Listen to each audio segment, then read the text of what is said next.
offer myself to thee. From this bondage, set me free. Help me see the nature of my wrongs. In your grace I will be strong. This old world is full of fear and greed.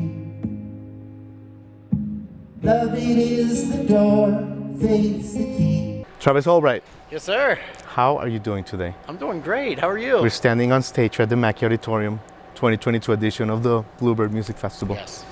So I'm always curious about this. This is one of your babies. When something like all the hard work that you've put in for months, years, weeks, sleepless nights, like we're here, the event is here, people are lining up outside the doors. Like what goes through your head? What's going on through your head right now? A lot of pride that my team has had so much perseverance over the past couple of years, because the festival started off wonderfully the first 2 years, sold out, had full houses. COVID struck and we had to cancel the event in 2020. Right. And then last year we actually still had to push it back because the Delta variant was so bad. We pushed it from April back to September last year. Right. So now we're back to our original weekend. It's actually only been 7 months now since we've had this festival, because now that we're back to the original weekend. But just a lot of pride and a lot of gratefulness to our patrons for being patient with us. I mean, everybody's had to be patient with everybody the past couple of years, but absolutely, to disappear and to come back strong like this means a lot. Absolutely. Travis, and of course, you know, this is for the Future Arts Foundation, which is such a beautiful foundation. And I want to ask you, you know, about the unique challenges of this year in a minute with the foundation, but just give me the bullets, really important, of like how this was born in your life, because it's your passion project, music and giving back. It's such a beautiful thing. Yeah, so I have a background in putting on events in Colorado, music festivals, but then I went to graduate school at CU Boulder for education. So really I just tied my two loves together to form this foundation. But when I was in student teaching, when I was in grad school, I was seeing a lot of teachers, mainly arts and music teachers, who had their budgets cut, their arts budgets cut, and were paying out of pocket for a lot of these programs that they had to have in their classes. These teachers are only making $45,000, $50,000 a year, which in this area is not much. So the fact that they cared so much, they were still paying out of their pockets, really struck a chord with me, and that's why the foundation was started, to kind of help them when their budgets were What a cut. beautiful thing you're doing. And this particular year, December 31st, you know, the Marshall fires. What were you doing, or when did you realize that these fires were gonna have a significant impact on the community that you live with? It was that evening. I was actually in Boulder when the fire started. I remember looking over my shoulder and seeing the fire started. The winds were so bad. I was supposed to go to a meeting in Boulder, and there were trees falling on my car, like branches. So I turned around, went back to Lafayette, which I live in the next town over. Got on the news to see what was going on, and I mean, it was so windy that day that everything happened so rapidly. That by that evening there were so many different foundations kind of stepping up to help out, whether it was like, obviously insurance companies were getting involved trying to help out the families, but local nonprofits trying to help out with shoes and getting animals out of places and helping out with places to stay. I was like, well, I've been living here for 17 years now in Boulder County. Like, what can we do to help out, or what can I do to help out? And a light bulb went off. I'm like, we have the infrastructure for this already. Let's help out with the instruments.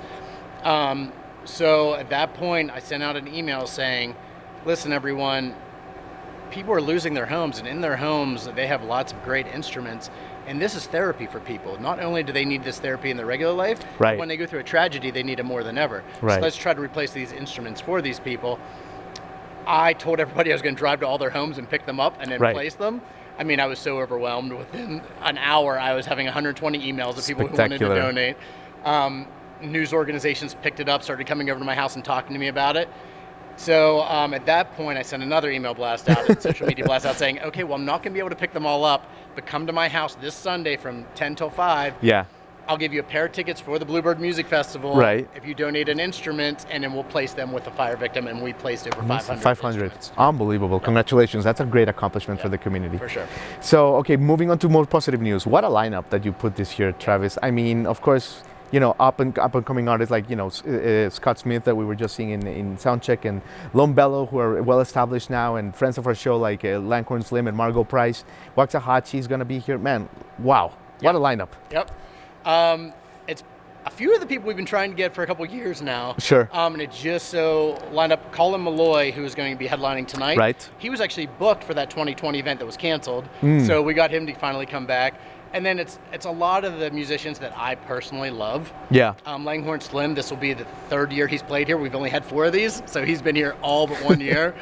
So I'm just really looking forward to it. We try to make it like a family vibe, so we get a lot of musicians who know each other as well, so it has that kind of vibe backstage. Yeah. And hopefully that'll mean some sit-ins up here on the stage as well. Oh, of course it will. So fingers crossed, we'll see what happens. Fingers crossed. Well, Travis, I mean, you've said it all. Thank you so much for having us. One of the most really socially impactful festivals that I think are in North America today, and it's an honor to be here. Thank you, sir. Thank you. Appreciate it. If you're homesick, it's your heart telling your mind that you love somebody. You got regrets, there's a possibility you got something check off your list.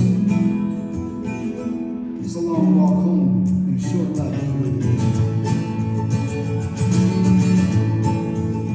I hear my mama call out for Kool-Aid. I was swinging for the fence that summer's eve. Grandma cleaning.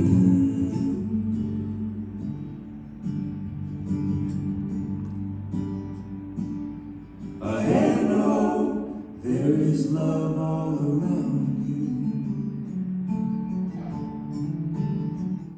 Zach, you started in South Florida. Is this I did, yeah. I was living on Flagler Flagler? Drive in West Palm. Okay. I was working for this wonderful, crazy family. Yeah. I was working on their boat and going to school, and I started playing shows. My first show was at Dada's, which was a little place in a town named after the mouth of the rat. Yeah, Boca Raton. And then I played the Orange Door a lot, and then I think Respectables was the name of the venue that I would play in West Palm all the time. It's a hilarious name. Okay, so you have some history there. Yeah. Cool, man. And there's a lot of like, not emo stuff, but like, it was back when Dashboard Confessional was like gigantic. Sure. And then his best friend, John whatever, just got shows because he was his best friend. Okay. So I was there for doing that for about 2 years, and then moved to New York. So there you go. Right after that. So who would have thought? There you Yeah. go. I know you're Americana champions. I love it. So, Kenny, let me ask you this. You guys on stage, I mean, you guys just rocked, by the way, the Bluebird Music Festival. Congratulations. Thank you. And you're going to rock it again tonight. But let me ask you about the story that you told on stage, about recording in the house next to Johnny Cash's. Oh, yeah. I thought that was really, really, really cool. First of all, like, how do you get a house like that? Like, is it on Zillow? Like, how do you do it? You know what I mean? Yeah, the Zestimate was pretty low. The estimate was like, yeah. These guys found it. You guys were both eyeing it at the same time through different. Yeah. I was enamored by this builder called Braxton Dixon that built all these houses back in the 60s, 70s, and 90s. Yeah. He built 55 houses from the age of 14 to the age of 93, all in the Nashville area. Yeah. Whenever he built a house, he'd go on a road trip, tear down barns and stuff, and build the house out of those material, which is why some We'll edit this out. Yeah. So this was Roy Orbison's pool house. Okay. So there's 2 houses that burned down. A lot of his houses have burned down. This guy that made what was his name? Tammy Wynette. Braxton Dixon. Braxton Dixon was his name. But we were in the den of basically, iniquity. basically while we were trying to figure it out, what we found out is millionaires collect Roy Orbison guitars and billionaires collect Roy Orbison houses. Roy Orbison houses. Gotcha. So we cold There's called. levels. We cold called this guy in Chicago, that owned it. Just asked if we could have it, and he gave it to us for 8 weeks. He let Made us it a use studio. it. We don't own it. We did. Well, we didn't have to rent it. We How was the energy there? It was strong, ghostly Yeah. energy. Yeah. You can tell there've been a lot of parties. I believe that. It was pretty awesome. We turned into a studio, and yeah. was like 3 records made there in like 8 weeks. So It it's was really like awesome. it's right on the water. Yeah, It was really inspiring. that's great, man. That's great. On a more serious note, you talked about some of your colleagues that have succumbed to depression a little bit, and not long ago, Taylor Hawkins of the Foo Fighters passed, and all this stuff. Do you think that post-pandemic there's been like better like mental health tools for artists? I feel like that's the case, but I'm not a musician. What do you guys think? I think there's maybe more of an openness to talking about it. I think Okay. there's less of a stigma. Yeah. I know a lot of people are still very slowly coming out of a very depressed state. Sure. But I do think there are a lot of great organizations in place for artists to help people who are struggling. But what do you think? It is. It's nice because the stigma has dropped a little bit, but it's still there. It's Yeah. still strong. It's still strong, and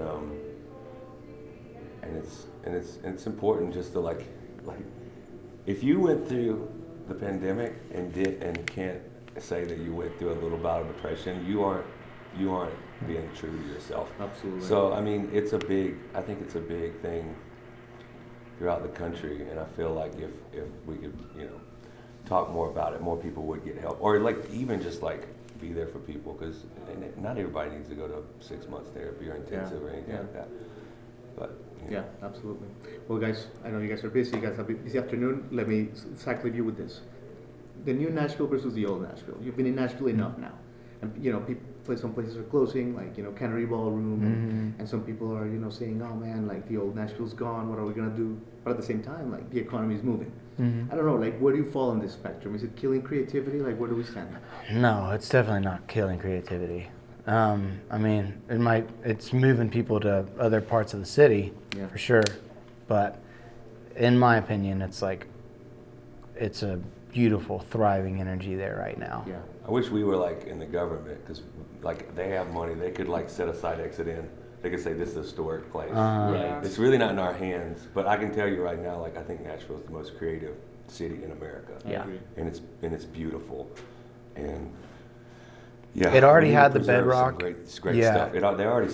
The river has already been flowing for a long time. And it's just like more people go into it. You know what I mean? Awesome. Well, guys, thank you so much. You guys All were right. A real pleasure. Thank you so Thanks. much.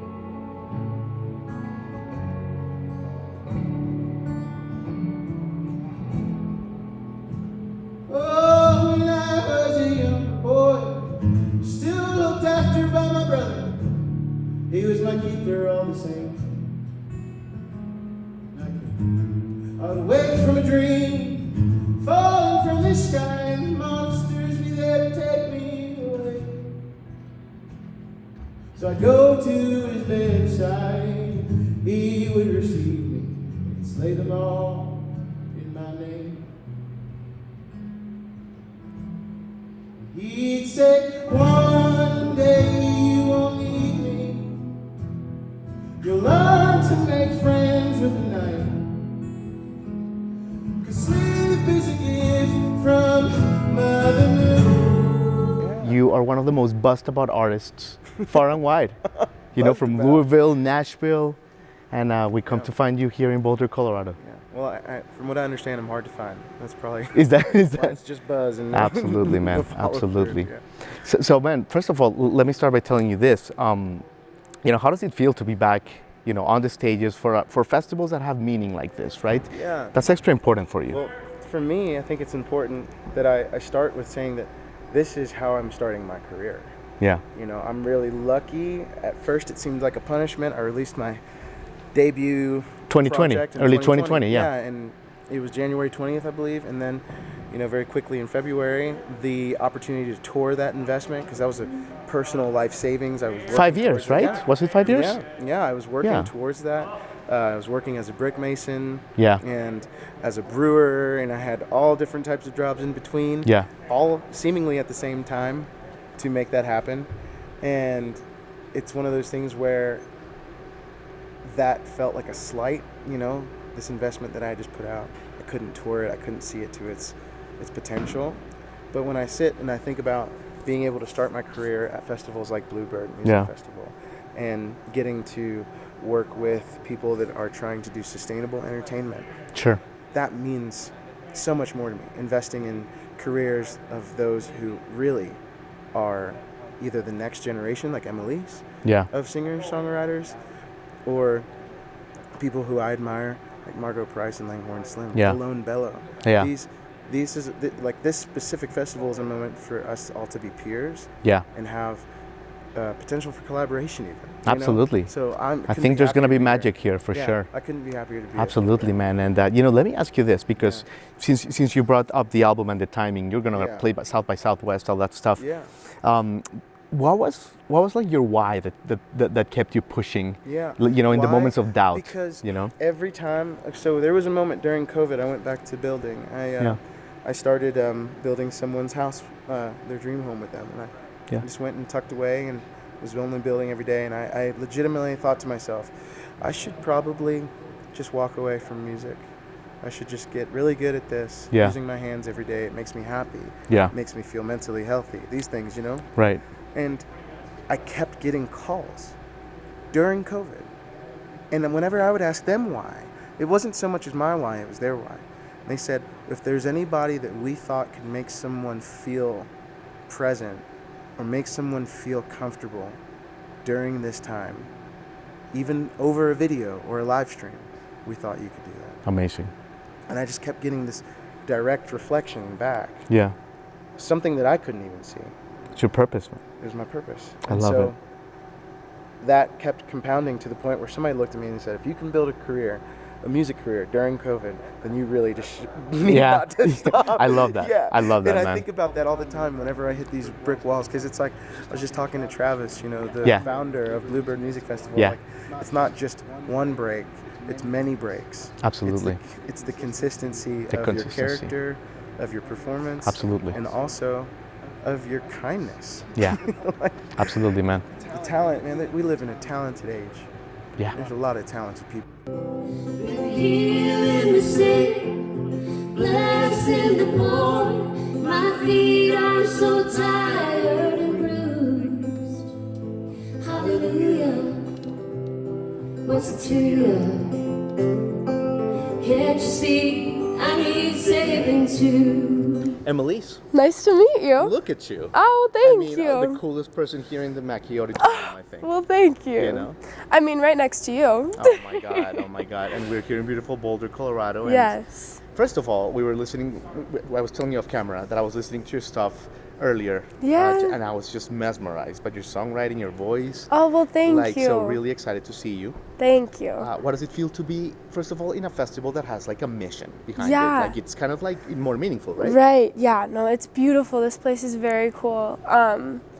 And yeah, we've done a lot of work with the FAF, and they've done so much work with the wildfires and getting kids instruments, which I think is very important. Right. And I think it's just an amazing cause, and I'm very happy to be a part of it. Absolutely. So yeah. Absolutely. Yeah. And I mean, you hold your own. You're amazing. But tell me a little bit about like the bill that you're gonna share with. I mean, there's people. I know. Oh friends my of our show like gosh. Margot Price and Langhorne. Yes. And just so many, Lone Bellow and So many what amazing a lineup. people.